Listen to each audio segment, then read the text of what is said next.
have you, good brother. Yeah, it's an honor to be here, brother. Finally, after like, I'm about to say months, but I could go say years. Right. You know, right. we've been talking about, coming together, working together in some type of capacity, and you always say the same thing to me. Come on down to the temple, good brother. Come on down to the temple. That is your answer every time when people start asking you questions. I mean, you minister. You minister on the spot, but can you tell my people why you say come to the temple? Why, like that's always like the first thing you say, and then you'll minister them as well, right there on the spot. Right.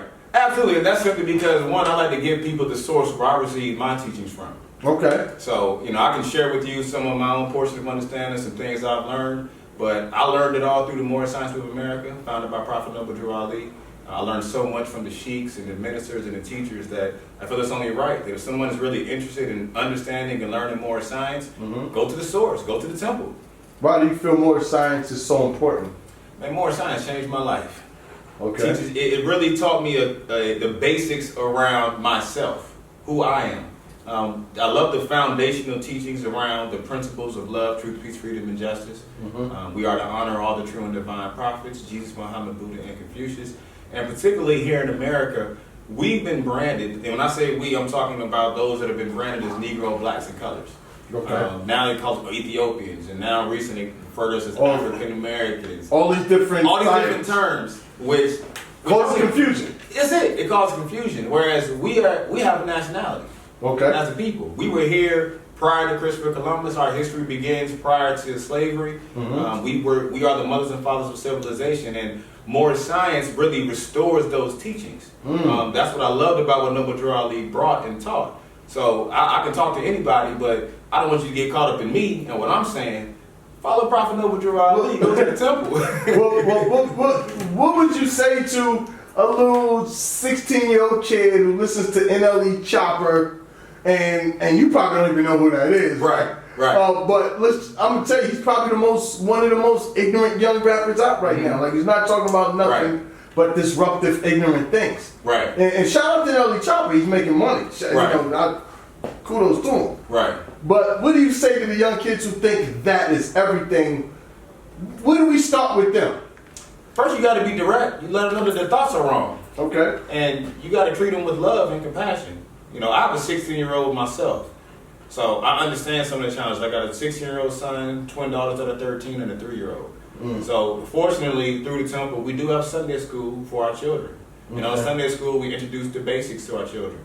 I really would teach them the same thing because a lot of these teachings, a child can grasp it. A child gets it. Right. My son, he's 16. He can break down and teach you more science better than almost anybody I know. My daughters, they're 13. They got it. Okay. So it's not hard for a child to get it. It's just it's not presented. So what I would do is I would, if I'm honored to be the person to present it, I would present it in the best way fashion. So what I would do is, how would I reach those youth? I would set a good example.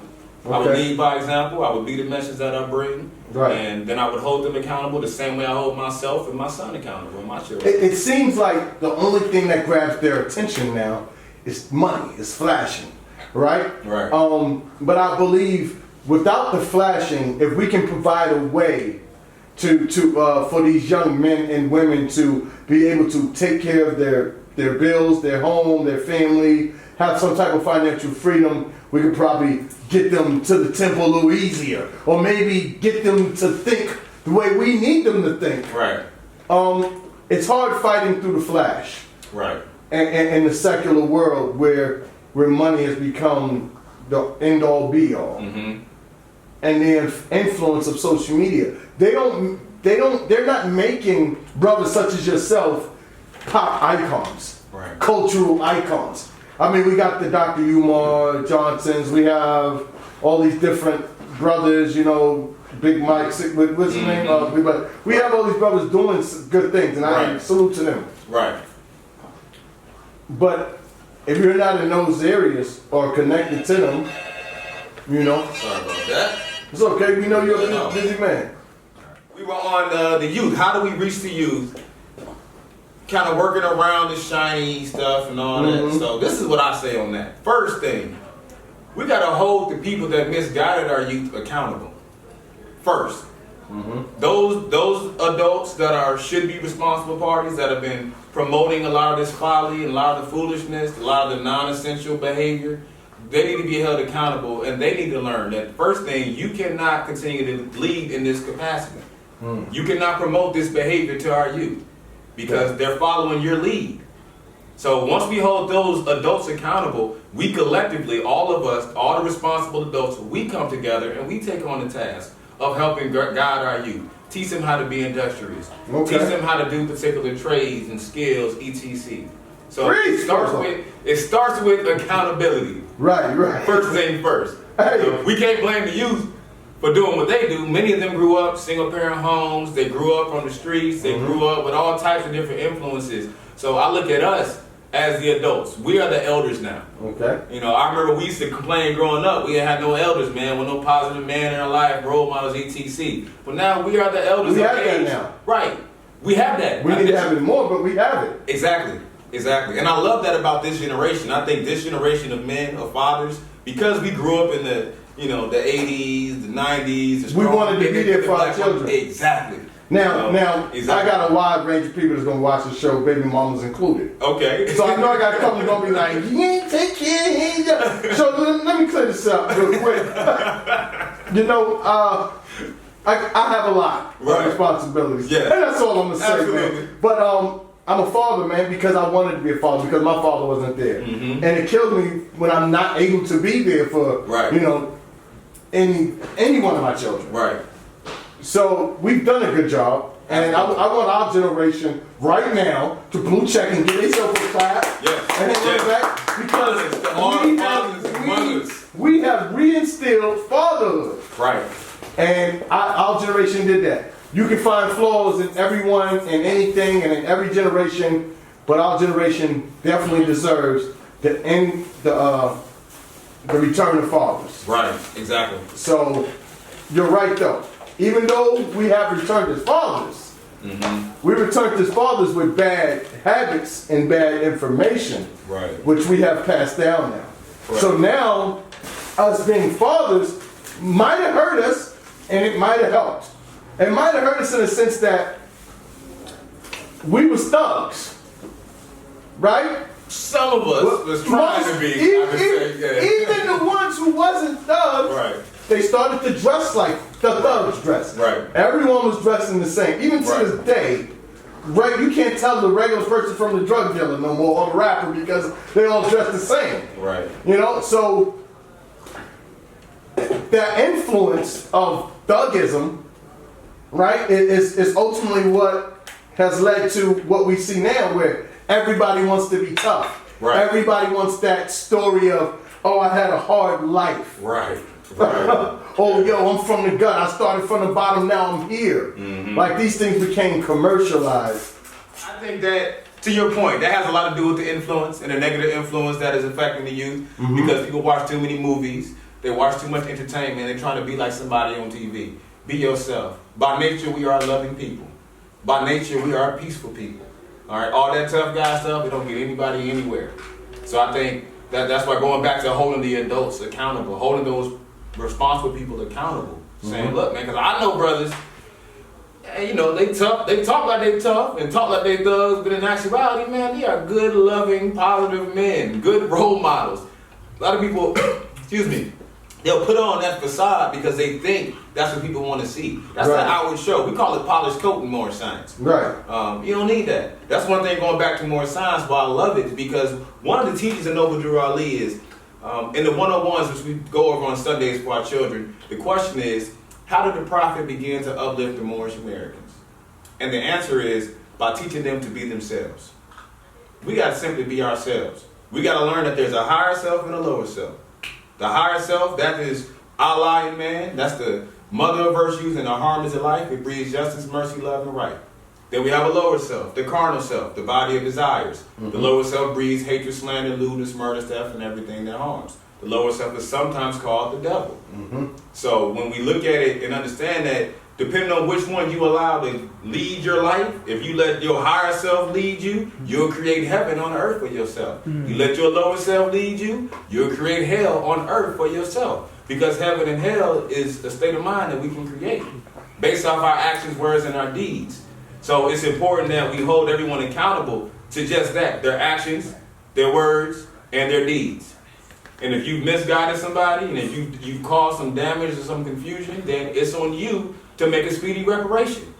Go back and fix that. If I tell you to do something foolish because I was under the impression that was the way to go, and I later on find out that ain't right, what do you do? When you know better, what do? You do better. You do better. If you knew better, you do better. You knew better, you do better. Yeah. So when you learn, what's my man's name? Shout out to Loaded Lux. You knew better, you do better. Listen, Right. so we met each other about, I want to say probably about 7 years ago. Right. And when I met you, you was working at what, JTH? Something like Was that? it JTH? I think Liberty so. Tax? Yeah, I think it was at JTH. Right. You was like a manager, supervisor type. I'm not sure. Like, I wasn't. I wasn't a supervisor. I wore suits every day. So a lot of people thought I was in charge everywhere I went, but I was just. So, when we meet, it was brief meeting, and then, boom, next thing I know, you guys are in a full-on movement in the schools, teaching kids. You open the Morris Temple, y'all having meetings every week. Y'all are opening up the book and learn. Like, you guys just went from, okay, I'm awake, let me learn something new today. Oh, I didn't know I knew that, to boom, we got a worldwide movement. Right. Like take me to when did you wake up and was like, whoa, I am really in this. All right. So it was started with my older brother. Mm-hmm. My older brother was arrested by Virginia Beach police. Okay. And they tried to pin a robbery on my brother. Whoa. They said he robbed a smoke shack for like $33 with a pair of scissors. Some foolish charge. It made no sense whatsoever. My brother was arrested. He ended up spending 6 months, like 5 or 6 months in jail for a crime he did not commit. They had video surveillance. It was clear as day it was not him, but they kept him in there.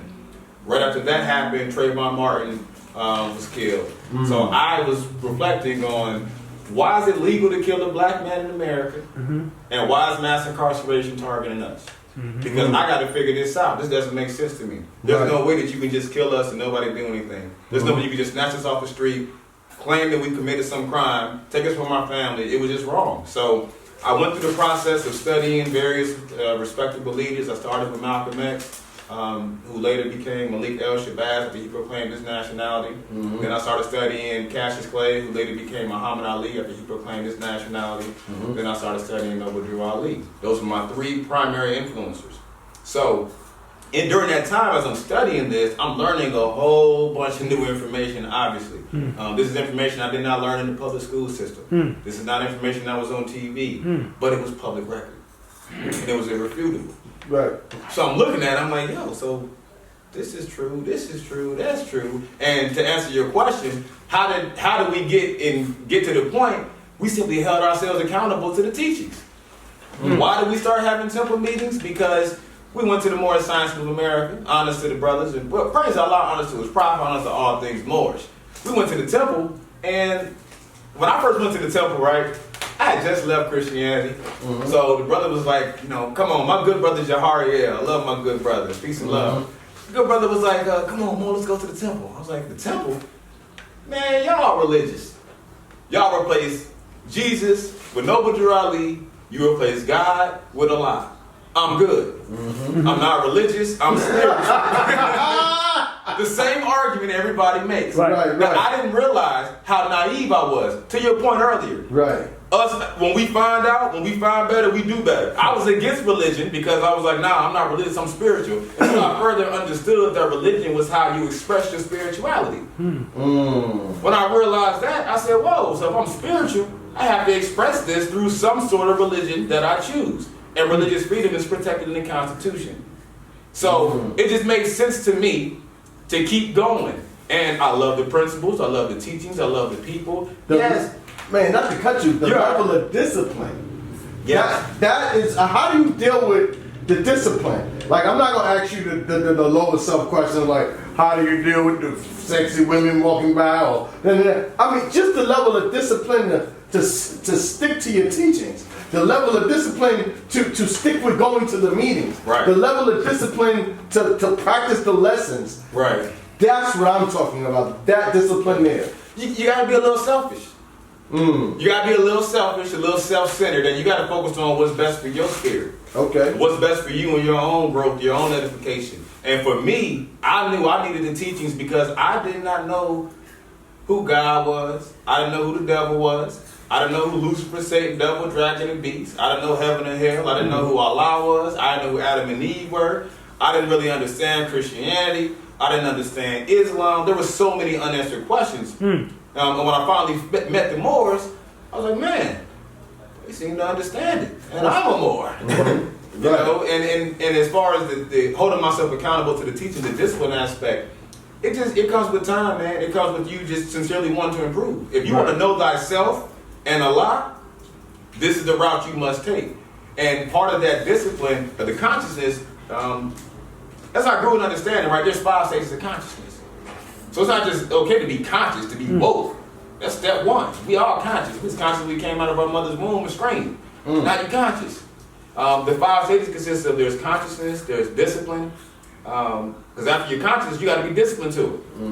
If you lack discipline, it doesn't matter how conscious you are. Talk to them. Nobody cares what you know. You could be the sharpest person in the world. You could break down all the ancient esoteric sciences, the position of the planets, all the God body, whatever you got. But if you ain't applying none of it, then you're a hypocrite.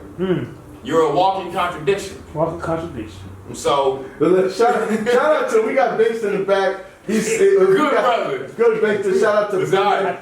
Shout out to Bender Films and all that. You know what I'm saying? Shout out to Bender Films. Morocco Film couldn't make it today. Yes, peace and love to my sister. And we got my sons, in the back, eating some chips. Right. Normally this is, private setting, but it's cool. It's cool. Because it's a lesson. So they might as well get the lesson. And Binkster, shout out to Binkster, that's my guy right there. Good brother. And if you need some work, you need some film work, he's available. All right? Shout out to Morocco Films. We're not booting you out, Morocco. Yeah, we love you, sis. We love you, sis. So, take me to some of the deals you've executed, or I don't even know if I should call them deals. I know you worked with the sheriff. Yeah. Right down in Virginia Beach you coordinated some type of program for the Moors? Well, it's no big eyes, little U's. Everything I've done is due to success of a team, a collective effort. It's never just me doing it. People often see me in the forefront and I realize that I'm generally just like a spokesperson type. It's happened under your watch.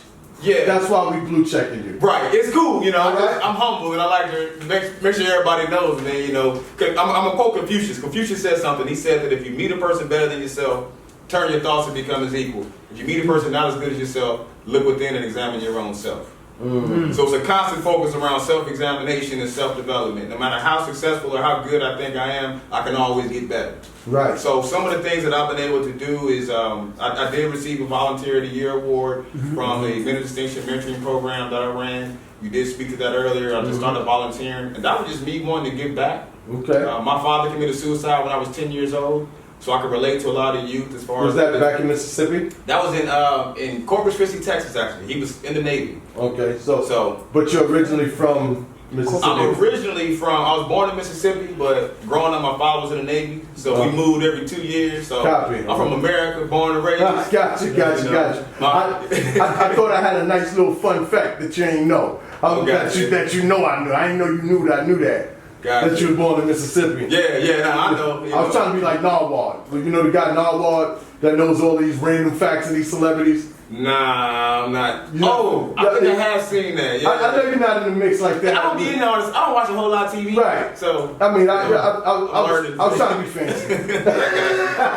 So, all right. So you do that. You do these programs. You work with the kids. You get these awards. And but you're not stopping. You're not satisfied with these small accomplishments. Right. Because although they're major and they're big in those isolated situations, they're minor compared to what your overall goal is, and we're going to get to that. Absolutely. And what the nation's goal is. Absolutely. And we'll get